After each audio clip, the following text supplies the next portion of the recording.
Durante la jornada del día de hoy, la Fundación Ciudadanía y Desarrollo publicó un esfuerzo muy interesante que se llama el Barómetro de la Corrupción 2022, elaborado justamente por la Fundación con el apoyo de Transparencia Internacional. Lo presentaron esta mañana como el primer y más grande estudio sobre la corrupción en el Ecuador. Para hablar justamente de este tema, ya recibimos ahora mismo en nuestro programa a Denise Zelaya. Ella es coordinadora de Transparencia y Prevención de la Corrupción de la Fundación Ciudadanía y Desarrollo. Denise, qué gusto que nos acompañe esta noche. Le saludamos mi compañera Suelen Granda y quien le habla, Fabricio Vela. ¿Cómo le va? Buenas noches, Fabricio, Suelen y a todos quienes nos escuchan. Gracias a usted por la gentileza en conectarse. A ver, todo el día se han generado comentarios respecto al contenido de este informe. ¿Cuál es el corazón del informe de este barómetro vinculado a la situación de corrupción en el Ecuador? Denise. Bueno, Fabricio, como tú bien dices, hoy se presentó el Barómetro de Corrupción Ecuador 2022, que es un estudio que se hace por primera vez en el país y que busca documentar la percepción de la ciudadanía en materia de corrupción y también la experiencia directa que han tenido los ciudadanos y las ciudadanas con la corrupción en su día a día. Cómo se han visto afectados por los sobornos en el acceso a los servicios básicos, por ejemplo, temas de sextorsión, de compra de votos, que ya son experiencias directas de las personas con los temas de corrupción.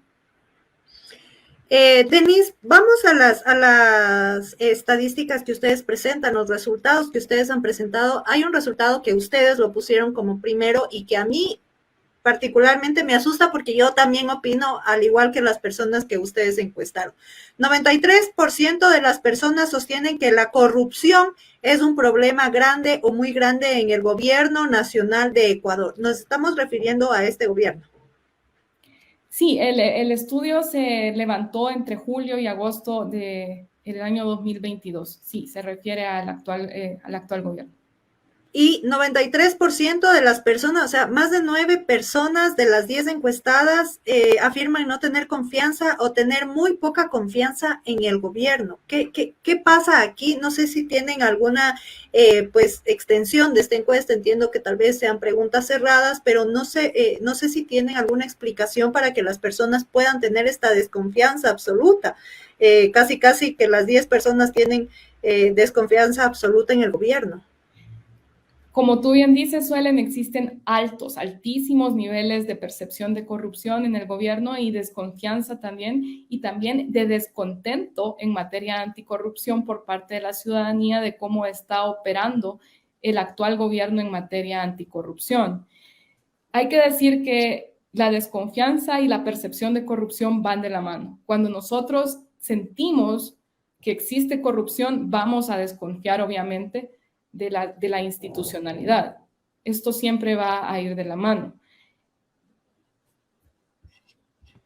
Denise, revisando algunos aspectos, quiero ver si lo puedo mostrar a nuestra audiencia, porque me parece interesante mostrar, por ejemplo, esta parte del trabajo que ustedes lo presentaron el día de hoy. A ver, dice ahí, porcentaje de personas que sostienen que la mayoría o todas las personas de esos grupos o instituciones son corruptas. Partidos políticos, 65%. Asambleístas, 63%. Jueces y magistrados, 58%. Presidente y los funcionarios del despacho, 58%. Banqueros, 57%. Funcionarios del gobierno nacional, incluyendo los ministros, 57%. Representantes del gobierno local, alcaldes y prefectos, 57%. Perdón, 55%. La Policía Nacional, 44%. Empresarios, 44%.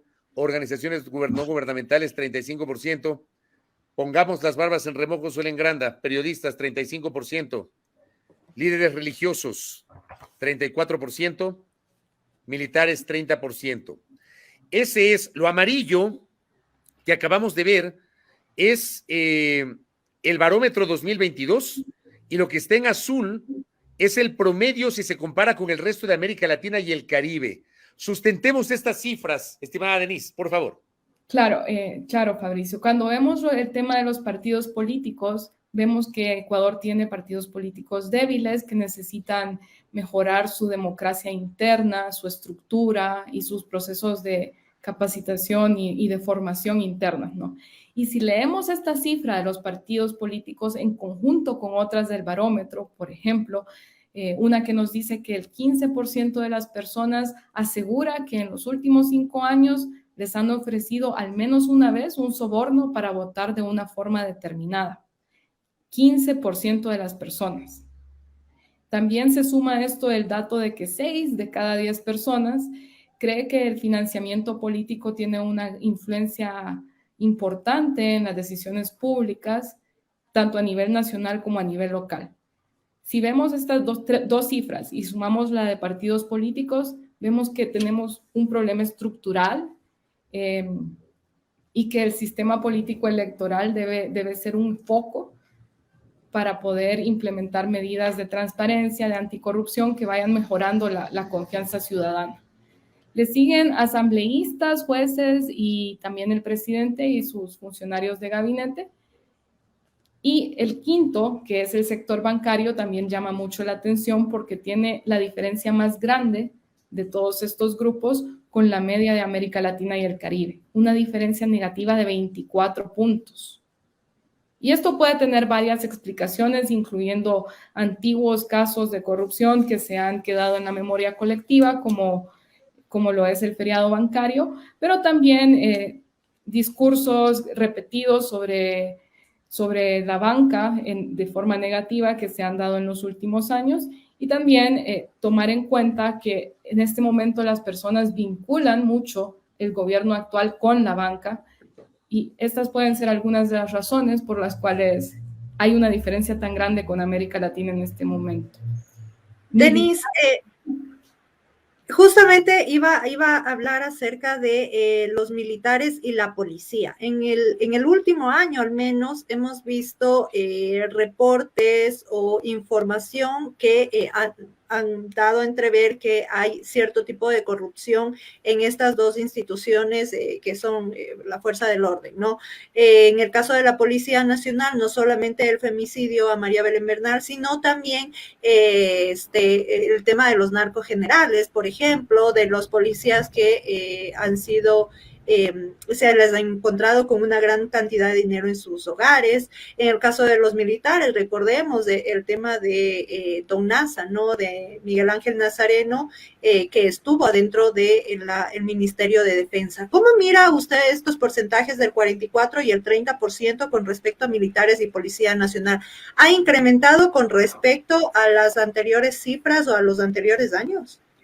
No tenemos cifras anteriores porque esta es la primera versión del estudio que se realiza, pero lo que sí es importante apuntar es que los casos de posible corrupción que has mencionado en torno a la Policía Nacional se han revelado después de la toma de la muestra del barómetro. O sea, perdón que le interrumpa, Denise. Eso querría decir que si ustedes hicieran al día de hoy otra medición, capaz que el porcentaje puede ser inferior. Puede ser que sea una evaluación diferente, por supuesto. Puede ser que las personas, después de escuchar los casos que se han puesto en la palestra pública en los últimos meses sobre la Policía Nacional, cambie un poco su percepción sobre la corrupción en esta institución.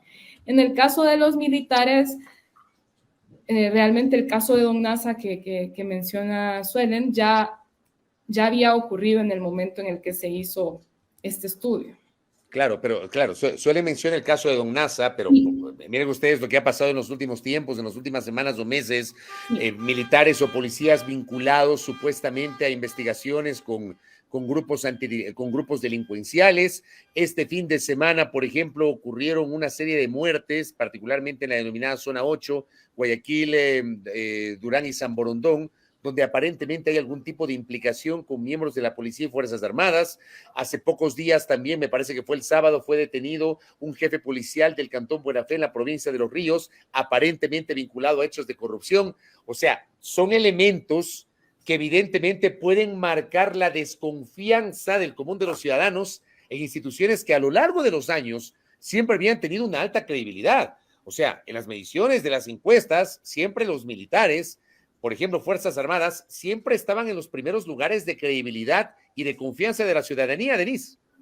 Así es, Fabricio. Si en este momento volvemos a tomar la encuesta, los resultados podrían ser diferentes, como tú bien dices. En el caso de los militares, continúan siendo la institución que la ciudadanía mira como menos corrupta de las que tú has presentado en pantalla. Pero es muy importante lo que decía anteriormente, que la encuesta se toma entre julio y agosto de 2022. La percepción ciudadana puede cambiar dependiendo de la coyuntura. Los líderes religiosos, Denise, y quiero hacer hincapié en esto porque, digamos, la iglesia jugó un papel trascendental en el tema del paro de junio de 2019. Digamos, fue la única institución que pudo ingresar a, pues, confluir en este diálogo entre el gobierno y las diferentes organizaciones sentar a las partes, sí. Ajá, que logró sentar a las partes. ¿Por qué un 34%? Un 34% es la calificación o el porcentaje de los ciudadanos que piensan que casi todos los líderes religiosos son corruptos. Bueno, después de los militares es la institución o el grupo que tiene una evaluación más positiva por parte de la ciudadanía, y como tú bien dices, eso se traslada a que exista cierta confianza en estos grupos y logren interceder, mediar en conflictos complejos como fue el paro. Lo de los periodistas también es muy interesante porque tiene una diferencia muy grande a nivel regional, es una diferencia de 14 puntos. Pero ¿cómo interpretamos ese porcentaje de los periodistas, Denise? Podría deberse en parte al discurso estigmatizante que se ha repetido de forma sistemática por muchos años en Ecuador. Un discurso estigmatizante que busca separar entre periodistas buenos, periodistas malos, o prensa corrupta, prensa buena, etcétera, etcétera. Ese discurso parece que ha calado de alguna forma en la ciudadanía y eso podría explicar la diferencia con el porcentaje regional. Okay, bueno, lo del discurso estigmatizante es absolutamente cierto, pero también de alguna manera, tal vez de otra forma, sigue ocurriendo. Y miren ustedes lo que pasó hace pocos días cuando el presidente de la República pretendió entregarle a un colega, a Juan Carlos Calderón, información vinculada a los supuestos casos de corrupción en las empresas públicas y hablaba que esa información le iba a entregar a los periodistas serios. O sea, ¿cómo el poder puede determinar qué periodista es serio y qué periodista es no serio? Denise, yo creo que eso también de alguna manera puede sumarse a este discurso estigmatizante que usted está señalando. Por supuesto, Fabricio, cuando digo durante muchos años, incluyo afirmaciones que se han hecho en los últimos tiempos, como la que tú mencionas. Cuando el poder cuando se intenta hacer control sobre el poder reacciona de una forma en la que busca rechazar el lugar de donde viene ese control, que en este caso es la prensa. El tema, Denise, antes de pasar a otras cifras que entregan ustedes, partidos políticos está en la palestra, pues, de una institución o un grupo que es corrupto. Esta es la génesis de la desconfianza que tiene el pueblo en general, en todos los aspectos, no solo en las instituciones públicas, no solo en el gobierno, sino en general del Estado. Esta desconfianza que tiene es la génesis de los partidos políticos. El barómetro y sus cifras indican la necesidad de ver todo el sistema político electoral de forma estructural, ¿no? Tanto en el tema de compra de votos, en el tema de la desconfianza hacia los partidos políticos, en el tema del financiamiento electoral y su influencia en las decisiones públicas. Todo este sistema debe ser un foco de medidas anticorrupción, de medidas de transparencia, de medidas de veeduría, etcétera, etcétera. Denise, ¿Qué permite este barómetro? Es decir, se ha llevado adelante este trabajo con apoyo internacional, pero ¿qué se busca lograr con la presentación de estos resultados? Bueno, se busca aportar a fortalecer el diálogo, el debate y la política pública en materia de corrupción que se base en cifras, un instrumento que documenta ese pensar y ese sentir de la ciudadanía respecto a la corrupción y la experiencia directa de la ciudadanía con la corrupción en su día a día. Es eso, buscar hacer debate, generar propuestas, tener cifras más concretas, ¿no? Hay una parte del informe donde dice que 7 de cada 10 personas en el Ecuador considera que los contratos con el Estado solo se pueden ganar con dinero, con contactos.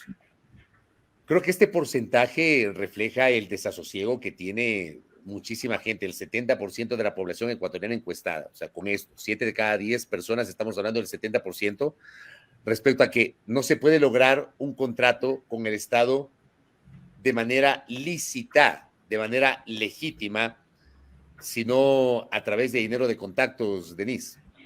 Sabes, Fabricio, que la organización de Open Contracting, que se encarga de temas de contratación abierta, estima que 1 de cada 3 dólares que el gobierno invierte o que el gobierno gasta, lo hace a través de la contratación pública.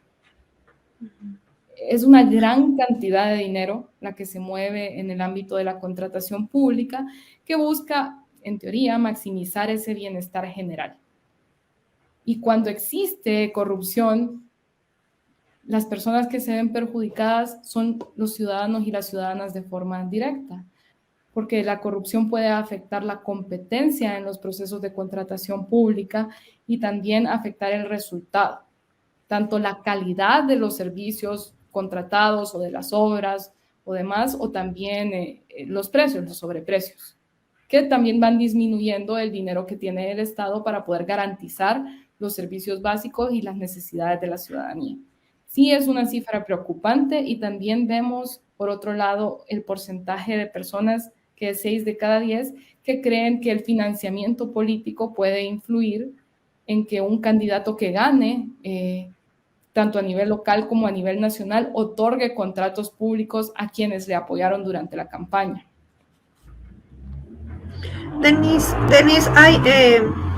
está lloviendo durísimo por aquí. Hace poco le nombré a María Belén Bernal y estos temas, digamos, de femicidios y de violencia, más bien contra la mujer y contra las niñas, está siendo bastante recurrente y lo muestran algunas cifras que muestra pues esta investigación, esta encuesta. El porcentaje de personas que experimentan extorsión sexual o conocen a alguien que pasó por esta situación. Ecuador está entre las cifras más altas, no, más bien Ecuador tiene la cifra más alta, 22%, incluso más alta que Colombia, que se dice que es más violenta con el 16%, o Venezuela, que siempre citan a Venezuela para hablar de crisis, con el 19%. ¿Qué imagen o qué les deja esto como experiencia con respecto a este tema, al tema de violencia incluso sexual? El tema de extorsión sexual es que 1 de cada 5 personas, como tú bien has dicho, que es 23%, ha experimentado en carne propia, ha sido víctima directa de extorsión sexual o conoce a una persona que lo ha sido. Sí, es el porcentaje más alto de América del Sur específicamente, no de toda la región de América Latina y el Caribe, pero sí de América del Sur es el porcentaje más alto. Es preocupante porque es un tema del que no hablamos, es una deuda pendiente del Estado ecuatoriano abordar el tema de esa extorsión, y esto ocurre cuando una persona solicita a otra persona, a una víctima en este caso, un tema sexual a cambio de un servicio público, del acceso a ese servicio público o de un derecho. Es un tema que afecta en su mayoría a las mujeres y también a la población LGTBIQA+. Estamos hablando, por ejemplo, en el ámbito de educación, en el ámbito de salud. Exacto. Para poder acceder, por ejemplo, a un servicio de salud o a un servicio de educación o o con los agentes de control, etcétera, etcétera. Incluso se dan también los casos en el sistema de educación superior, en las universidades, de forma representativa, ¿no? Denise, interesante este trabajo, hay que seguirlo analizando y obviamente comparto el hecho de que con insumos como este se debe generar todo un debate a nivel nacional sobre lo que está pasando con los temas de la corrupción. Gracias por el tiempo, Denise, muy amable. Invito por último a todos y a todas a leer el informe completo y tienen ahí las bases de datos anexas para que puedan realizar sus propios análisis y sacar sus propias conclusiones. Muchas gracias. Muchas gracias. Gracias a usted, Denise, por conectarse con nosotros. En nuestro espacio, Denise Zelaya, quien es la coordinadora de transparencia de la Fundación Ciudadanía y Desarrollo, conversando con nosotros sobre esta situación.